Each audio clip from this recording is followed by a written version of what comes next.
मैंने चुराई है सौरभ द्विवेदी को इतने सालों से देख देख के सुन के, कि वो बहुत सारी सवालों में हम्म। बहुत एस्टेब्लिश करते हैं। ये कम्युनिकेशन के पर्सपेक्टिव से भी मैं बात करना चाहूंगा इस पे, कि सौरभ बहुत, जब उनको सवाल पूछना होता है तो वो बहुत कभी लंबा एस्टेब्लिश भी करते हैं, और कभी होता है कि वो बहुत एक सटीक सीधा सा सवाल कर देते हैं कि भाई, जैसे बात करी नाना पाटेकर से हम्म। और बोला कि अ, विदु विनोद चोपड़ा के साथ आपकी क्या हाथापाई हो गई थी। हम्म।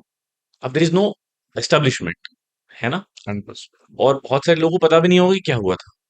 अब वो छोड़ दिया उन्होंने कि नाना पाटेकर बताएंगे कि क्या हुआ था क्या नहीं हुआ था, और पूरा सवाल को, जो इमोशन है उस पे वो डिराइव एस्टेब्लिश करेंगे। करेंगे। और फिर कुछ सवाल ऐसे होते हैं कि जिसमें सौरभ हिस्ट्री बताते हैं, स्टैटिस्टिक्स बताते हैं, और फिर सवाल एस्टेब्लिश करते हैं या सवाल पेश करते हैं। अब दो तरीका हो गया इसमें ये करने के। हम्म। अब मुझे कुछ लोग बोलते हैं प्रैक्टिकली कि बहुत एस्टेब्लिश नहीं करना चाहिए। होता है कि ऑडियंस शायद बोर भी हो जाए, और कभी होता है कि लोग छोटे सवाल में पता नहीं कर पाते कि भाई ये सवाल पूछा क्यों।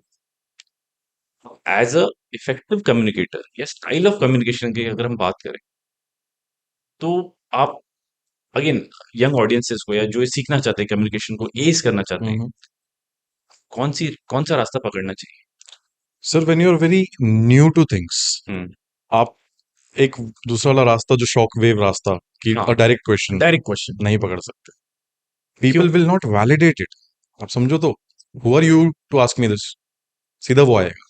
But when you create a base for it, hmm. कि ऐसा हमने सुना है, अपने सूत्रों से पता किया है कि ऐसा कुछ हुआ था जिससे आपको प्रॉब्लम हुई थी, एंड उस प्रॉब्लम से आप बहुत फ्लॉलेसली निकल गए थे, can we discuss over that.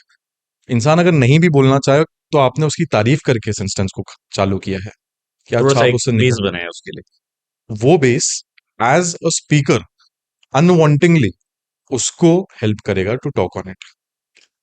मतलब ये वो वाली चीज हो गई, इंग्लिश में हम बट यूज करते हैं एंड यूज करते हैं, कितना डिफरेंस है। Hmm. You are beautiful but at times you don't look good, but ठीक है।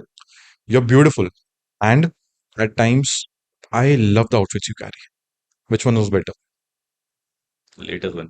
एंड के साथ जब हम किसी चीज को डाल देते हैं ना, तो बुराई भी बुराई नहीं लगती। It changes the fact. मैंने बोला कि कुछ जो आप कैरी करते हैं बहुत अच्छे लगते हैं, तो इवेंचुअली कुछ अच्छे नहीं लगते होंगे। बात तो वही वो होगी। इनर्ट हो गया। सो आपको स्मार्टली एंड डिप्लोमेटिकली उसको कैरी करना पड़ेगा। When you are new, when you are wanting to get established, आपको एक बेस क्रिएट करना पड़ेगा। And when you are at a position that okay, people will give that validation कि हाँ, ये बंदा तो पूछ सकता है यार, ये हमारे लिए पूछ रहा है, तब आप पूछो वैसे वाले भी, the direct the Poynting questions. मुझे लगता है because it same. Is not always about controversy, no. Correct. It is about the sense of what you're asking him with. Maybe he just wants to know. Maybe उसको नहीं चाहिए कि इसमें 4 reel cut जाए और चल जाए। Maybe it is just his curious question.